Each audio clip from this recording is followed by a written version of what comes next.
Flat ಕೊಡಿಸುವುದಾಗಿ ಜನರಿಗೆ ಕೋಟಿ ಕೋಟಿ ನಾಮ ಹಾಕಿರುವಂತಹ ಘಟನೆಯೊಂದು ಇದೀಗ ತಲಘಟ್ಟಪುರ ಪೊಲೀಸ್ ಠಾಣಾ ವ್ಯಾಪ್ತಿಯಲ್ಲಿ ನಡೆದಿರುವಂಥದ್ದು. ಸದ್ಯ ನಾನೀಗ ಅದೇ ಜಾಗದಲ್ಲಿದ್ದೀನಿ. ದೃಶ್ಯದಲ್ಲಿ ಗಮನಿಸ್ತಾ ಇದ್ರೆ ಇದು ಅಂದ್ರೆ ಮಾಂಗಲ್ಯ ವೆಂಚರ್ಸ್ ಪ್ರೈವೇಟ್ ಲಿಮಿಟೆಡ್ ಅವರು ಸರಿಸುಮಾರು 14 ಮಹಡಿಯ ಒಂದು ಅಪಾರ್ಟ್ಮೆಂಟ್ ನಿರ್ಮಿಸಿಕೊಡುವುದಾಗಿ ಸರಿಸುಮಾರು 60 ಜನರಿಂದ 80 ಲಕ್ಷದಷ್ಟು ತಲಾ ವಂಚಿಸಿರುವಂತಹ ಆರೋಪ ಕೇಳಿ ಬಂದಿರುವಂತದ್ದು. 2019ರಿಂದ ಇವರು ಪ್ರಾಜೆಕ್ಟ್ ಶುರು ಮಾಡಿದ್ರು. 2022ರ ಜೂನ್ 30ರೊಳಗಡೆ ನಿಮಗೆ ಫ್ಲಾಟ್ ಕೊಡಿಸುವುದಾಗಿ ಇಲ್ಲಿಯ ಜನರಿಂದ ಸರಿಸುಮಾರು 85% ಅಷ್ಟು ಪೇಮೆಂಟ್ ಪಡ್ಕೊಂಡು ವಂಚಿಸಿರುವಂತಹ ಆರೋಪ ಕೇಳಿ ಬರುತ್ತೆ. ತದನಂತರದಲ್ಲಿ ಯಾವಾಗ ಈ ಒಂದು ಬಿಲ್ಡರ್ಸ್ ಇಬ್ರು ಅಸ್ಗರ್ ಅಹಮದ್ ಮತ್ತು ಸೂರ್ಯ ಇವರು ಯಾವಾಗ ಜನರಿಗೆ ವಂಚನೆ ಮಾಡ್ತಾರೋ ಕೊಟ್ಟ ಟೈಮ್ನಲ್ಲಿ ಅಪಾರ್ಟ್ಮೆಂಟ್ ಅನ್ನು ನಿರ್ಮಿಸಿಕೊಡೋದಿಲ್ವ, ಈ ಒಂದು ಸಂದರ್ಭದಲ್ಲಿ ಇವರು ತಲಘಟ್ಟಪುರ ಪೊಲೀಸ್ ಠಾಣೆಗೆ ಹೋಗ್ತಾರೆ. ಅವರ ವಿರುದ್ಧ ಇಬ್ಬರ ವಿರುದ್ಧ ಬಿಲ್ಡರ್ ವಿರುದ್ಧ ಕೂಡ FIR ಕೂಡ ದಾಖಲಾಗುತ್ತೆ. ಇದೇ ಕೇಸ್ನಲ್ಲಿ ಇಬ್ಬರು ಕೂಡ ಅಂಧರಾಗಿರ್ತಾರೆ.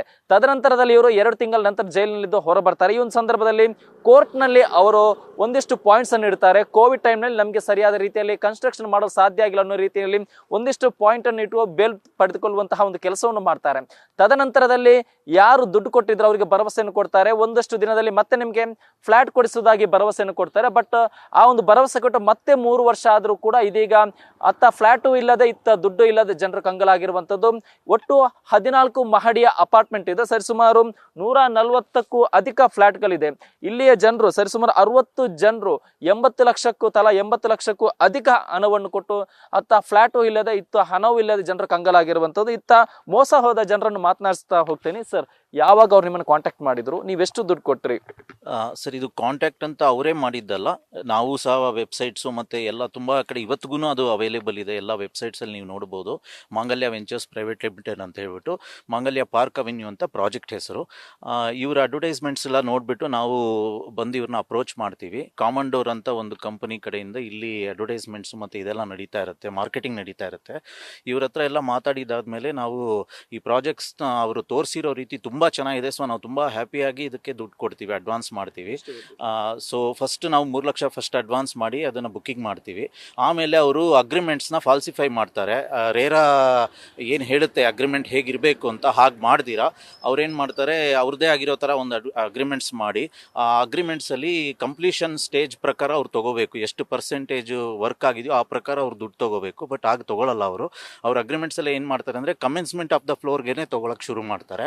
ಅದು ನಮಗೆಲ್ಲ ನಾವು ಓದಿರೋರಾದರೂ ಸಹ ನಮ್ಗೆ ಇಷ್ಟು ನಾಲೆಜ್ ಇರೋದಿಲ್ಲ ಆ ಟೈಮಲ್ಲಿ, ಹಿಂಗೆ ಇದೆಲ್ಲ ಯಾವ್ಯಾವ ಸೂಕ್ಷ್ಮತೆಗಳಿದೆ ಅಂತ ಹೇಳ್ಬಿಟ್ಟು. ಸೊ ನಾವೆಲ್ಲ ಅವ್ರ ಕಮೆನ್ಸ್ಮೆಂಟ್ ಅವ್ರು ಏನು ಹೇಳಿದ್ದಾರೆ ಆ ಅಗ್ರಿಮೆಂಟ್ ಪ್ರಕಾರ ನಾವು ದುಡ್ಡು ಕೊಟ್ಕೊಂಡು ಹೋಗ್ತೀವಿ. ಸೊ ಕರೆಕ್ಟಾಗಿ ಕಮೆನ್ಸ್ ಫ್ಲಡ್ ಅಂತ 14ನೇ ಫ್ಲೋರ್ ಏನಿದೆ ಅಲ್ಲಿಗೆ ಅವರು 83% ಕೊಡೋ ಥರ ಅವ್ರದ್ದಾಗಿರುತ್ತೆ. ಸೊ ಬರೀ ಮೇಲೆ ಚಾವಡಿಗಳು ಮಾತ್ರ ಕಟ್ಕೊಂಡು ಮೋಲ್ಡ್ಗಳು ಮಾತ್ರ ಹಾಕ್ಕೊಂಡು ಗೋಡೆಗಳು ಸರಿಯಾಗಿ ಕಟ್ಟದೆ ಅಥವಾ ಯಾವುದೇ ಒಳಗಡೆ ಏನೇ ಅನುಕೂಲಗಳು ಏನೂ ಮಾಡದೆ ಅವರು ಸುಮಾರು 83% ಆಲ್ರೆಡಿ ತೊಗೊಂಡಿರ್ತಾರೆ. ಪ್ರಾಜೆಕ್ಟ್ ಇವತ್ತಿನವರೆಗೂ ಬರೀ 35ರಿಂದ 40% ಒಳಗಡೆ ಫಿನಿಶ್ ಆಗಿದೆ. ಸರ್, ಎಷ್ಟು ಜನರ ಹತ್ರ ಈ ತರ ವಂಚನೆ ಮಾಡಿದ್ದಾರೆ? ಎಷ್ಟು ಕೋಟಿ ವಂಚನೆ ಆಯ್ತು ಸರ್? ಒಬ್ಬೊಬ್ರು ತಲಾ ಎಷ್ಟು ಕೊಟ್ಟು? ನಾವು ಒಬ್ಬೊಬ್ರು ಸುಮಾರು 83 ಲಕ್ಷ ಕೊಟ್ಟಿದ್ದೀವಿ ಸುಮಾರು. ಆ್ಯಂಡ್ ನಮ್ಮ ಹತ್ರ ಸುಮಾರು 45 ಕೋಟಿ ಹತ್ರ ಅವ್ರು ಕಲೆಕ್ಟ್ ಮಾಡಿರ್ತಾರೆ ಬಿಲ್ಡರ್ಸ್ ಕಡೆಯವರು. ಲ್ಯಾಂಡ್ ಓನರ್ ಸುಮಾರು ಒಂದು 10 ಜನರಿಗೆ ಸೇಲ್ ಮಾಡಿದ್ದಾರೆ. ಅವ್ರ ಹತ್ರನೂ ಸುಮಾರು ಒಂದು 10 ಕೋಟಿ ಕಲೆಕ್ಷನ್ ಆಗಿದೆ. ಆ್ಯಂಡ್ ಇದಲ್ಲದೆ BHFL ಅಂತ ಬಜಾಜ್ ಫೈನಾನ್ಸ್ ಹೌಸಿಂಗ್ ಲಿಮಿಟೆಡ್ ಕಡೆಯಿಂದ ಒಂದು 22 ಕೋಟಿ ಅವ್ರು ಸಾಲ ತೊಗೊಳ್ತಾರೆ. ಅದರಲ್ಲಿ ಒಂದು 15 ಕೋಟಿ ತೀರಿಸ್ತಾರೆ. ಇನ್ನೂ ಅವ್ರಿಗೂ ಒಂದು ಸ್ವಲ್ಪ ಪೆಂಡಿಂಗ್ ಇದೆ. ಸೊ ಅವರು ಸಹ NOCಗಳನ್ನ ಸರಿಯಾಗಿ ಲಾ ಪ್ರಕಾರ ಕೊಡದೆ ಅವರು ಅಂದರೆ ಏನು ಎಸ್ಕ್ರೋ ರೂಲ್ಸ್ ಇದೆ, ರೇರಾ ರೂಲ್ಸ್ ಇದೆ, ಅದನ್ನೆಲ್ಲ ಬೈಫರ್ಗೆಟ್ ಮಾಡಿ ಅದನ್ನೆಲ್ಲ ಮೀರಿ ಅವರು ತುಂಬ ಸಾಲ ಮತ್ತು ದುಡ್ಡನ್ನ ಇವ್ರಿಗೆ ಕೊಡ್ತಾರೆ.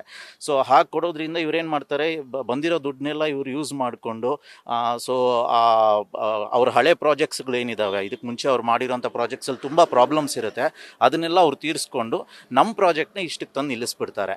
ಯಾವಾಗ ಇದು ನಿಲ್ಲಿಸ್ತಾರೆ ನಾವು ಇದನ್ನು ಕ್ವಶನ್ ಮಾಡೋಕ್ಕೆ ಶುರು ಮಾಡ್ತೀವಿ. ಆಮೇಲೆ ಅವರು ಬರ್ತಾರೆ, ಆಮೇಲೆ ಅಗ್ರಿಮೆಂಟ್ ಬರ್ಕೊಡ್ತಾರೆ. ಒಂದು 4-5 MOUಗಳಾಗುತ್ತೆ. ಸೊ ಇದೆಲ್ಲ ಆದಮೇಲೆ ನಾವು ಯಾವಾಗ ಇದಕ್ಕೆ ನಡೆಯೋದೇ ಇಲ್ಲ ಅಂತ ಗೊತ್ತಾಗುತ್ತೆ ಆಗ ನಾವು FIR ಹೋಗಬೇಕಾಗುತ್ತೆ. ಏನಕ್ಕೆಂದರೆ ಅದಕ್ಕೆ ಮುಂಚೆ ಇವರು ಇಬ್ಬರು ಡೈರೆಕ್ಟರ್ಸಲ್ಲಿ ಒಬ್ಬ ಡೈರೆಕ್ಟ್ರು ಅವನೇನು ಹೇಳಕ್ಕೆ ಶುರು ಮಾಡ್ತಾನೆ, ನಾನು ಈ ಪ್ರಾಜೆಕ್ಟಲ್ಲೇ ಇಲ್ಲ, ನಾನು ಬಿಟ್ಟಿದ್ದೀನಿ, ನಾನು ರಿಸೈನ್ ಮಾಡಿದ್ದೀನಿ ಅಂತ. ಕೊನೆಗೆ ನಮ್ಗೆ ಗೊತ್ತಾಗುತ್ತೆ ಅದು ಫೇಕ್ ಡಾಕ್ಯುಮೆಂಟ್ ಕ್ರಿಯೇಟ್ ಮಾಡಿದ್ದಾರೆ ಅಂತ. ಒಂದು ಡಿಜಿಟಲ್ ಸಿಗ್ನೇಚರ್ ಥ್ರೂ ನಮ್ಗೆ ಅದು ಗೊತ್ತಾಗುತ್ತೆ. ಆ ಬೇಸ್ ಮೇಲೆ ನಾವು FIRಗೆ ಹೋಗ್ತೀವಿ. ಸೊ FIRಗೆ ಹೋದ್ಮೇಲೆ FIRಲ್ಲಿ FIR ಪ್ರಕಾರ ಅವ್ರನ್ನ ಅರೆಸ್ಟ್ ಮಾಡ್ತಾರೆ ಆ್ಯಂಡ್ ಇದಕ್ಕೆ ಕೋರ್ಟಿಗೆ ಸಬ್ಮಿಟ್ ಮಾಡ್ತಾರೆ. ಸುಮಾರು 2 ತಿಂಗಳು ಅವರು ಜುಡಿಷಿಯಲ್ ಕಸ್ಟಡಿಯಲ್ಲಿ ಇರ್ತಾರೆ. ಪೊಲೀಸ್ ಕಸ್ಟಡಿಲೂ ಇರ್ತಾರೆ.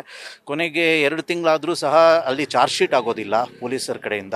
ಸೊ ಅವರು ಯಾವಾಗ ಚಾರ್ಜ್ ಶೀಟ್ ಆಗೋದಿಲ್ಲ 2 ತಿಂಗಳೊಳಗಡೆ ಅವರು ಡಿಫಾಲ್ಟ್ ಬೇಲ್ ಮೇಲೆ ಹೊರಗೆ ಬರ್ತಾರೆ. ಮತ್ತೆ ಅವರು ಕೋವಿಡ್ ಟೈಮಲ್ಲೇ ಒಂದಿಷ್ಟು ಡಿಲೇ ಆಯಿತು ಕನ್ಸ್ಟ್ರಕ್ಷನ್, ಆ ಪಾಯಿಂಟ್ಸ್ ಏನಾದರೂ ಇಟ್ಟಿದ್ರು ಸರ್? ನಮ್ಮಲ್ಲಿ ಮ್ಯಾಕ್ಸಿಮಮ್ ಪೀಪಲ್ ಯಾರು ದುಡ್ಡು ಕೊಟ್ಟಿದ್ದೀವಿ, ಒಂದು 4-5 ಜನ ಬಿಟ್ಟರೆ ಅವರೆಲ್ಲ ಕೋವಿಡ್ ಆದಮೇಲೆ ದುಡ್ಡು ಕೊಟ್ಟಿರೋವಂಥದ್ದು.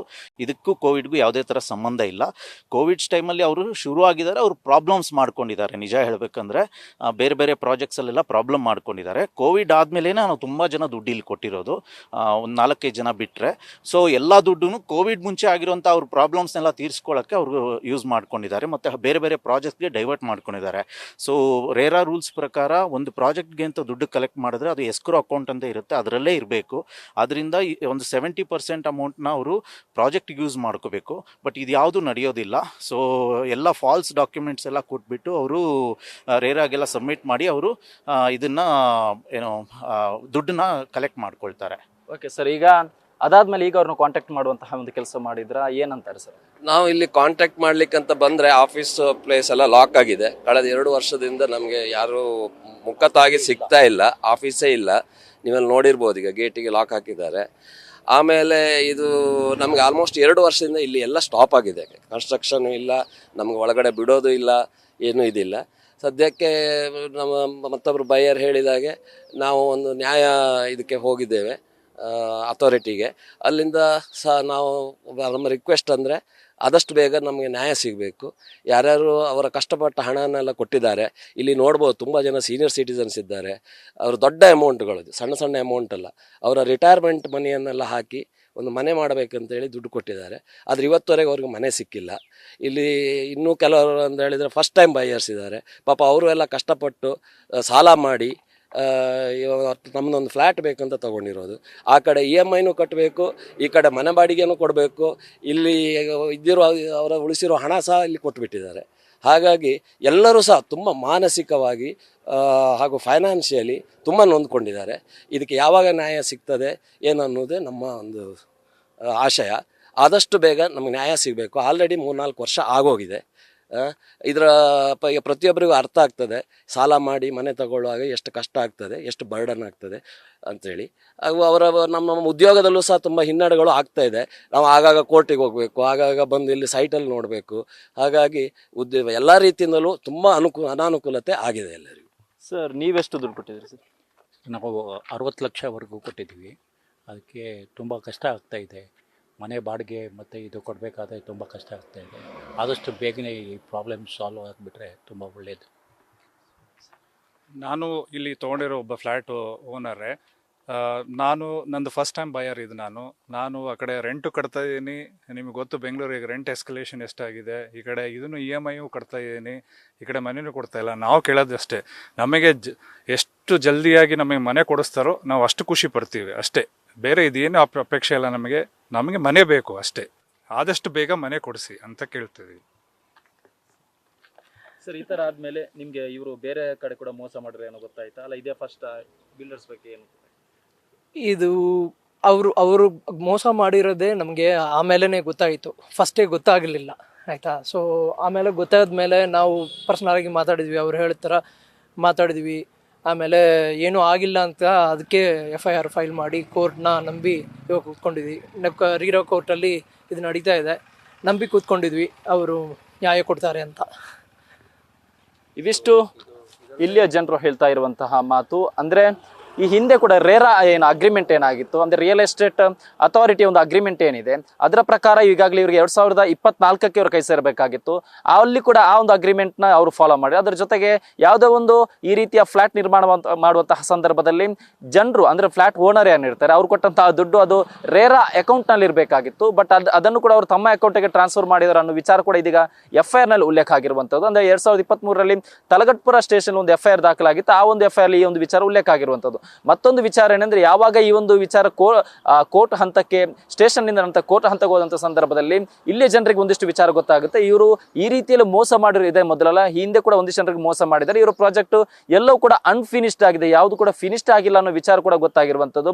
ಸದ್ಯ ಇವರು ಇತ್ತ ದುಡ್ಡು ಇಲ್ಲದೆ ಅಂದ್ರೆ ಈ ಒಂದು ಫ್ಲಾಟ್ ಖರೀದಿ ಮಾಡೋಕ್ಕೆ ಹಲವರು ಒಂದಿಷ್ಟು ಜನ ಬ್ಯಾಂಕ್ನಿಂದ ಸಾಲ ಮಾಡಿದ್ದಾರೆ, ಮತ್ತೊಂದಿಷ್ಟು ಜನ ಕೂಡಿಟ್ಟ ಹಣವನ್ನು ಹಾಕಿದ್ದಾರೆ, ಪೆನ್ಷನ್ ಹಣವನ್ನು ಕೂಡ ಹಾಕಿದ್ದಾರೆ, ಮತ್ತೊಂದಿಷ್ಟು ಜನ ಬೇರೆ ಕಡೆಯಿಂದ ದುಡ್ಡನ್ನು ಕೂಡ ಇವರು ಪಡೆದುಕೊಂಡು ಫ್ಲಾಟ್ಗೋಸ್ಕರ ಇವು ಬಿಲ್ಡರ್ಸ್ಗೆ ಕೊಟ್ಟಿದ್ದಾರೆ. ಇದೀಗ ಅವರು ಒಂದು ಕಡೆ EMI ಕಟ್ಟಬೇಕಾಗಿದೆ, ಮತ್ತೊಂದು ಕಡೆ ಫ್ಲಾಟ್ ಕೂಡ ಇಲ್ಲದೆ ಇರುವುದರಿಂದ ಜನರು ಇದೀಗ ಆತಂಕದ ಜೊತೆಗೆ ಒಂದಿಷ್ಟು ಆಕ್ರೋಶತೆ ಕೂಡ ಆಗಿದ್ದಾರೆ. ಆದಷ್ಟು ಬೇಗ ಇವರಿಗೆ ನ್ಯಾಯ ಸಿಗಲಿ ಅನ್ನೋ ನಿಟ್ಟಿನಲ್ಲಿ ಕೂಡ ಜನರು ನಮಗೆ ನ್ಯಾಯ ಬೇಕು, ಒಂದು ಫ್ಲಾಟ್ ಬೇಕು, ಇಲ್ಲ ಆ ಒಂದು ಅಗ್ರಿಮೆಂಟ್ ಏನೇ ಅದನ್ನು ನಮಗೆ ವರ್ಗಾಯಿಸಿ, ಅಂದ್ರೆ ನಾವೇ ಅದನ್ನು ಕಂಟಿನ್ಯೂ ಮಾಡ್ತಾ ಹೋಗ್ತೀವಿ ಅನ್ನೋ ವಿಚಾರವನ್ನು ಕೂಡ ಇದೀಗ ಇಲ್ಲೇ ಜನರು ಮುಂದಿಟ್ಟಿರುವಂತದ್ದು. ಕ್ಯಾಮರಾ ಪರ್ಸನ್ ಚಂದ್ರೇಶ್ ಜೊತೆ ಸತ್ತಾ, News First, Bengaluru. News First ನಿರ್ಭೀತಿಯಿಂದ ನಿಮ್ಮ ಪರವಾಗಿ.